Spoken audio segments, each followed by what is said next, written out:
বঙ্গবন্ধুর লাশ তো 570 সাবান দিয়ে গোসল করিয়ে দাফন করা হয়েছে টঙ্গিপাড়াতে, এটা তো সত্য। জিয়াউর রহমানের লাশ কেউ দেখছে? তার দাফন কাফন কোথায় হয়েছে কেউ বলতে পারবেন? তার শরীরের খণ্ড বিখণ্ড কোথায় আছে কেউ বলতে পারবেন? আজকে চ্যালেঞ্জ করে বলছি, যেখানে জিয়ার মাজার করে আপনারা শ্রদ্ধা নিবেদন করতে যান, আজকে তার মৃত্যুর প্রায় 4 দশক পরও আমি দাবি জানাচ্ছি সেখানে জিয়াউর রহমানের ডিএনএ টেস্ট করে যদি কোনো অস্তিত্ব খুঁজে পাওয়া যায়, আর কেউ কিছু করা কাজ না করো, আমি তার পরদিন থেকে রাজনীতি ছেড়ে দেব। আর নাহলে বিএনপি নামক এই কীট দলটি 1975-এ বাংলাদেশকে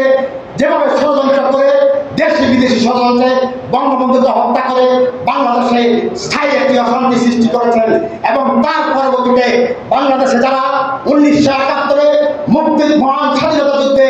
বাংলাদেশের স্বাধীনতা যুদ্ধের বিরুদ্ধে অবস্থান করেছেন, যারা আমাদের মা বোনদেরকে উঠিয়ে বাড়ি থেকে উঠিয়ে নিয়ে গিয়ে রাজাকার আল বদর আল শামসের কাছে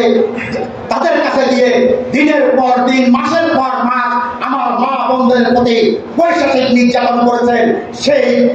দালাল রাজাকার আল বদর আল শামসের যারা আজকে বাংলাদেশে জীবিত আছেন, তাদের যে সংগঠন বাংলাদেশ জামাতে ইসলাম, তাদেরকে বাংলাদেশের রাজনীতিতে করার সুযোগ করে দিয়েছেন, তাদেরকে রাজনৈতিকভাবে অর্থনৈতিকভাবে প্রতিষ্ঠিত হওয়ার জন্য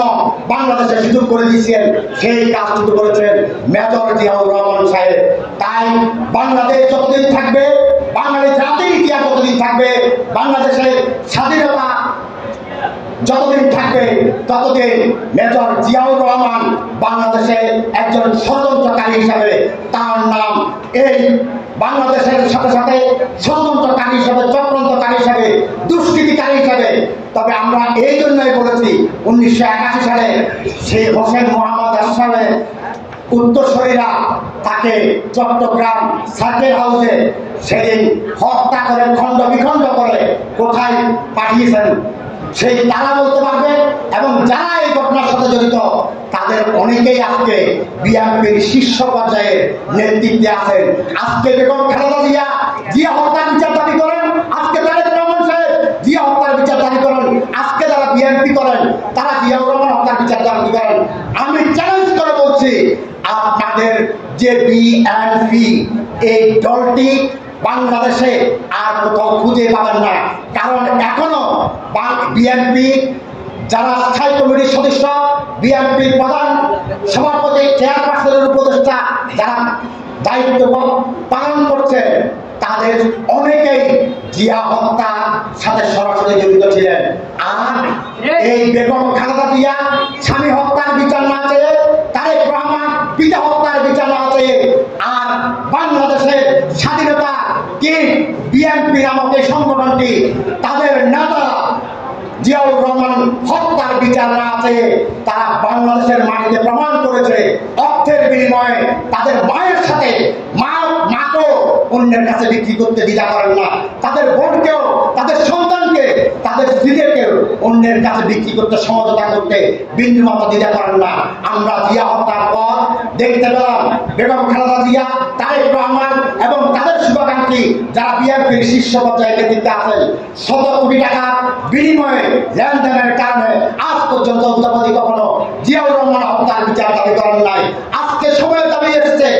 জিয়াউর রহমানের মরণোত্তর এবং মুক্তিযুদ্ধ চলাকালীন সময় জিয়াউর রহমান সাহেব কি কাজ করেছেন সেইটুকু তদন্ত করে এই স্বাধীন বাংলাদেশে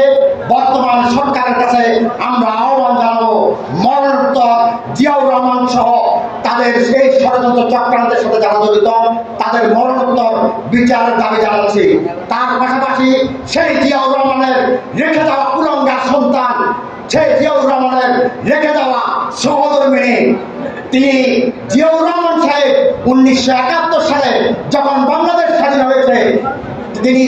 সেই দিন কিন্তু বাংলাদেশের সেনাবাহিনী